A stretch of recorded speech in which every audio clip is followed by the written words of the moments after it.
Assalamualaikum warahmatullahi wabarakatuh. Salam, salve, Om Swastiastu, Namo Buddhaya, salam kebajikan, Rahayu, salam sehat untuk kita semua. Jumpa lagi dengan saya Jeffrey Dusklau, mahasiswa program studi Magister Pendidikan Dasar Universitas Terbuka. Sesi diskusi 9 ini dengan mata kuliah MPDR 5302, Studi Komparatif Pendidikan Dasar di Berbagai Negara.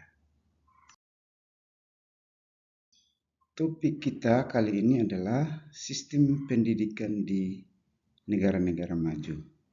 Materi diskusi kita, setelah Anda mempelajari modul MPDR 5302 dan materi pengayaan sesi 9.1 dan 9.2, silakan diskusikan beberapa hal di bawah ini.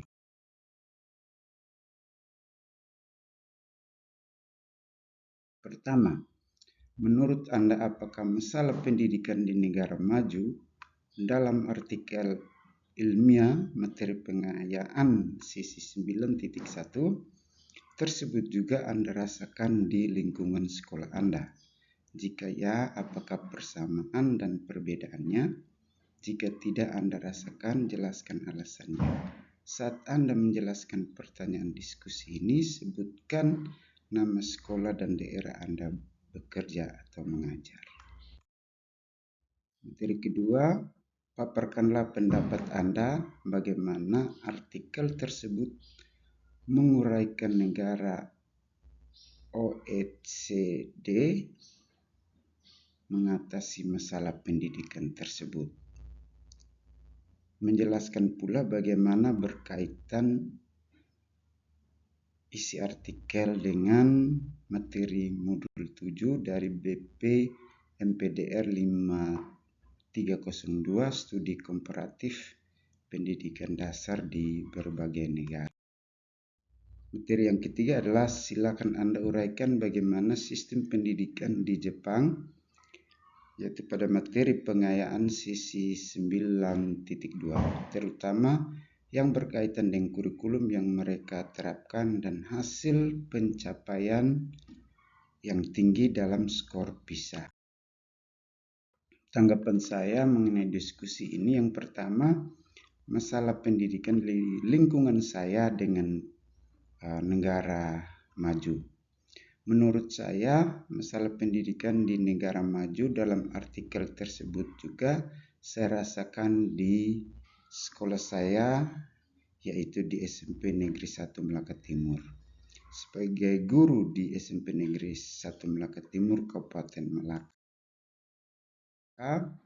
saya merasakan adanya kemiripan isu ketidaksetaraan pendidikan di negara-negara OECD, Organization for Economic Cooperation Development Organization, untuk kerjasama dan pembangunan ekonomi, dengan tantangan yang dihadapi di lingkungan sekolah meskipun dengan manifestasi yang berbeda.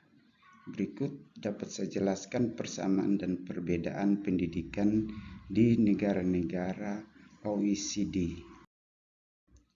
Adapun isu ketidaksetaraan di sekolah dasar, inequality in primary school, yang disorot artikel tersebut relevan dengan tantangan dalam memastikan mutu pendidikan yang merata. Ketidaksetaraan di Kabupaten Malaka sering bersumber dari disparitas kesediaan infrastruktur dasar seperti lab, perpustakaan, atau akses digital, dan distribusi guru berkualitas antara wilayah yang mudah dijangkau dengan daerah terpencil.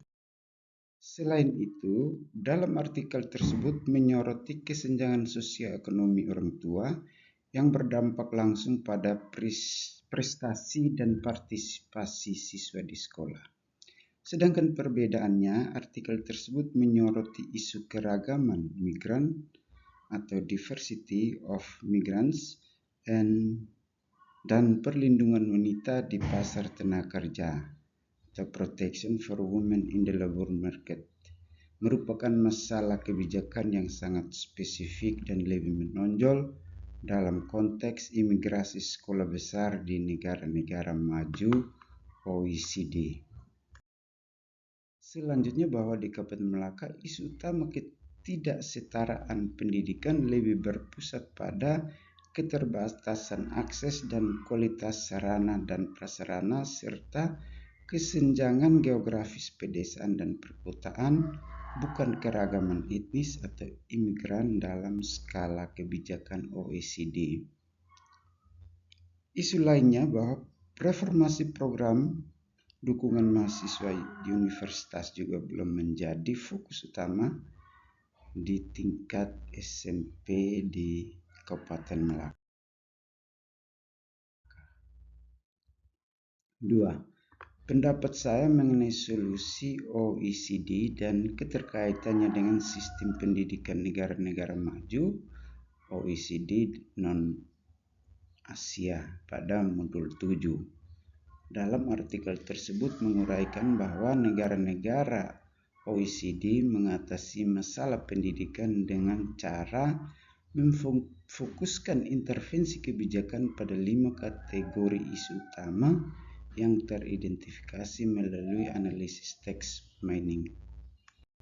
5 fokus kebijakan tersebut menjadi sorotan utama yang mencerminkan tren supaya korektif yang dianggap penting untuk mengurangi ketidaksetaraan, di mana menunjukkan bahwa negara-negara tersebut tidak hanya terinvestasi besar, melainkan memiliki fokus kebijakan yang tajam terhadap sumber-sumber spesifik ketidaksetaraan. Kefokusan 5 kebijakan tersebut yakni mengatasi ketidaksetaraan di sekolah dasar, mereformasi dukungan untuk mahasiswa universitas, mengambil langkah-langkah untuk mengakui keragaman migran, mengeluarkan legislasi atau peraturan tentang tindakan ketidaksetaraan pendidikan, dan yang terakhir mempromosikan perlindungan bagi wanita di pasar tenaga kerja. Lebih lanjut, dalam artikel tersebut bahwa sangat erat keterkaitan dengan sistem pendidikan di negara-negara maju atau OECD non-Asia yang merangkum isu-isu yang secara spesifik menjadi tantangan dan fokus kebijakan di negara-negara OECD. Masih dalam artikel tersebut dapat saya jelaskan isu-isu terkait kefokusan kebijakan beberapa negara OECD. Negara Finlandia sering dipuji karena keberhasilannya dalam mengatasi ketidaksetaraan di sekolah dasar, yaitu fokus di kebijakan 1 melalui sistem komprehensif tanpa tracking di usia muda, alokasi sumber daya yang setara, dan intervensi diri untuk siswa di sekolah dasar. Negara Jerman menghadapi tantangan besar terkait keragaman migran atau fokus kebijakan 3 dan bagaimana isu ini berinteraksi dengan sistem tracking pembedaan jenis sekolah yang cenderung memperburuk ketidaksetaraan bagi anak-anak migran dan kurang mampu. Sedangkan negara Amerika Serikat dan Inggris, bahkan termasuk Jerman, sangat relevan dengan isu reformasi program dukungan untuk mahasiswa universitas, yaitu fokus pada kebijakan 2, mengingat tingginya biaya pendidikan tinggi dan polemik utang mahasiswa. Negara tersebut juga aktif dalam implementasi legislasi terkait ketidaksetaraan, yaitu poin 4 melalui program inklusi, antidiskriminasi, dan pendanaan berbasis kebutuhan untuk menjamin ekuitas. Pembahasan saya yang ketiga adalah sistem pendidikan di Jepang, kaitannya dengan kurikulum dan skor PISA.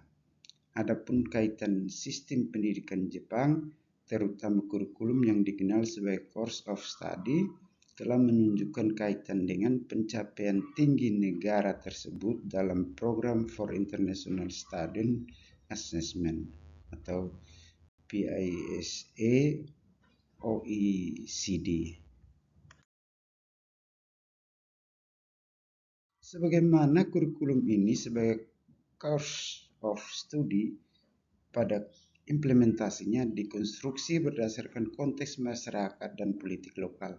Namun pemerintah tahun 2008 sampai dengan 2009 direvisi kembali, peringkat Jepang menurun dalam asesmen PISA sebelumnya. Secara spesifik, revisi berfokus pada pengembangan kompetensi utama atau key competencies yang menjadi sasaran pengukuran PISA. Selanjutnya, bahwa pemerintah Jepang memandang pentingnya penanaman sumber daya manusia yang mampu bersaing di kancah internasional karena PISA memiliki pengaruh besar pada arah pendidikan di Jepang, di mana mendorong kefokusan pada keterampilan yang diukur oleh asesmen tersebut yang bermuara mendukung kinerja tinggi pendidikan di Jepang. Referensi yang saya pakai adalah Studi Komparatif Pendidikan Dasar buku materi pokok oleh Herman dan kawan-kawan, materi diskusi sesi 1 dan materi diskusi sesi 2 9.1 dan 9.2.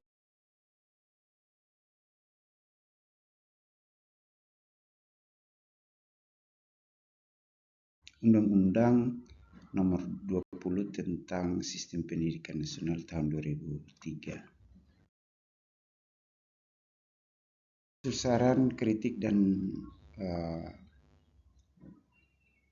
sebagai upaya perbaikan yang konstruktif, saya tentu menerimanya dengan senang hati. Mohon juga Bapak Ibu subscribe, like, komen, dan share video saya pada channel YouTube saya. Demikian penjelasan saya tentang materi diskusi ini. Sekian dan terima kasih. Tuhan memberkati kita.